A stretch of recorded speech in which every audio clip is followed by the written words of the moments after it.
So I imagine most of you have heard of Bitcoin. Most people are familiar, not necessarily with what it is or even how it works. We just know it's this currency.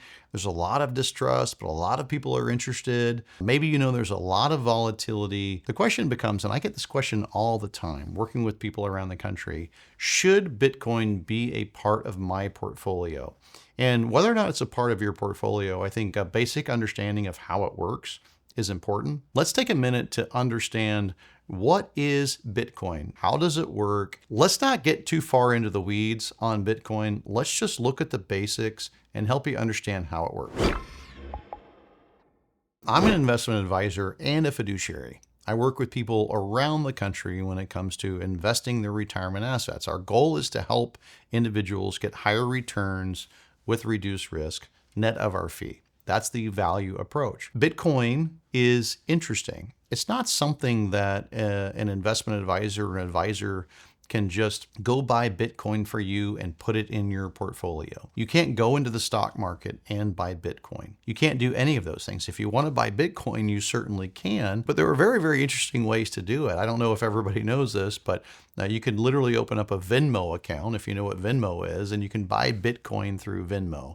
I've seen vending machines in gas stations where you can go and buy Bitcoin. There's a lot of reasons that there's distrust. There's a lot of reasons why it's confusing, but it's still something that people hear about. There's a lot of volatility there, but the information is, well, hey, this might be worth a ton of money at some point in the future, or it might be worth zero. If you go to your broker, I was just talking to a friend earlier today, and he was telling me that, he went to his advisor at the big bank or what have you, and he asked about Bitcoin, and they said, no, I don't recommend that you invest in it. No, we can't do that for you. And so they'll sort of, pass it off. And so that is true. Investment advisors, big banks, big brokerage firms cannot put you into Bitcoin. If you want to own individual Bitcoin, you have to do it yourself. What's happening in the industry is investments have been built around Bitcoin. So ETFs or exchange traded funds. There's no way I'll be able to explain to you exactly how Bitcoin works and what all the advantages or disadvantages are, but I can give you some information that you might not have up to this point. So the first thing about Bitcoin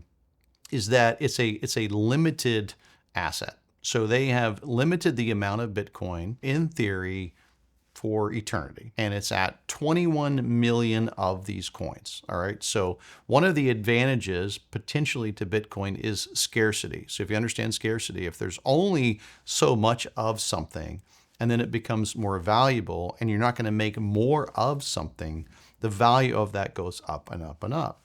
So potentially one of the values of Bitcoin is that it's scarce. There's only 21 million of it. The more people that want to invest in it, they're going to have to buy off of the same 21 million. And then that is going to increase the price over time. So that's where we see the price going up. The other thing about Bitcoin is people start to worry or be concerned about, well, how exactly does it work? How do we derive the value of Bitcoin, not just scarcity, but what's really, really behind it. So one of the issues that I've had with Bitcoin that I think a lot of people have over time is what backs up Bitcoin. And if you ask somebody the question, well, why is Bitcoin worth, pick a number. It was worth 60 something thousand dollars, per coin. Then it went down to 15 or 16 or $17,000 a coin. Now, depending on where you look at it, maybe it's 60 something thousand dollars a coin. It's all over the place. So what derives the value? And so their argument would be scarcity. And that is true. It is a scarce resource. There's only 21 million of these coins out there.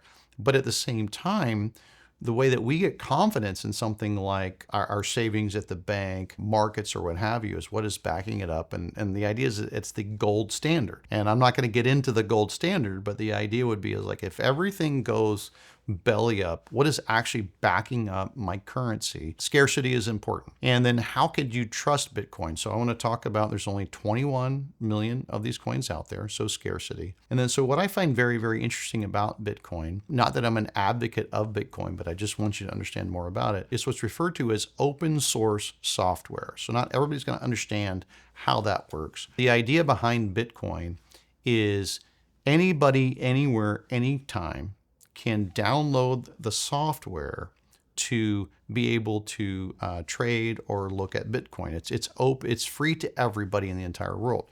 So part of the potential value moving forward is you're taking governments, you're taking corporations, you're taking a lot of things out of the picture, and you're just putting it out there to individuals. So anyone anywhere can actually look at all of this. As individuals, if you were to invest in Bitcoin, you're trusting that this Bitcoin community, it wants to take care of itself over time. Because if you've invested in Bitcoin and you've got other people that have invested in Bitcoin, the idea is they want Bitcoin to be worth more in the future, not less in the future.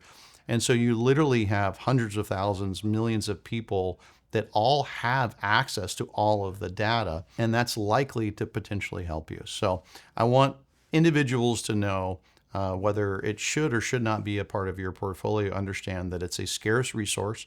That's why people invest in it. It's open software. So all of the transactions, all of the trades, everything that happens is open to everyone. And it's basically a way to invest that is going to be extremely volatile, potentially in the future. But people are starting to look at it as a hedge to what if the financial system collapses?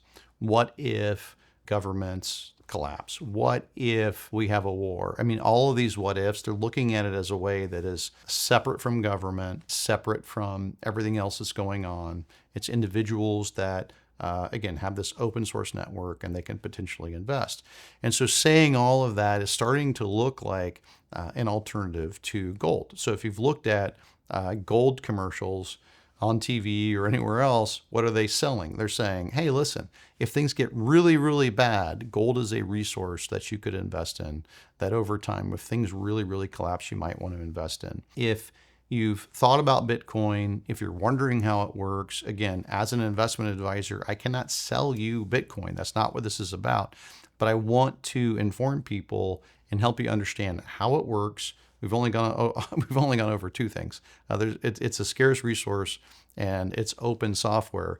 Those two things are very, very important. The rest of the details, if you want more information, we could talk about. Think of it as an alternative to gold. Think of it as something that could potentially help you protect your money if you're very, very concerned about economies, about the US dollar and everything else. Think of it as something that may be a good diversification in your overall portfolio. Then ask yourself, how would I invest in that? Would I invest in that individually, or would I like to talk to someone about investment options, maybe exchange traded funds that allow you to invest and incorporate it in your own portfolio? Thank you for watching. Go to guardingyournestegg.com for your free and objective personal financial plan.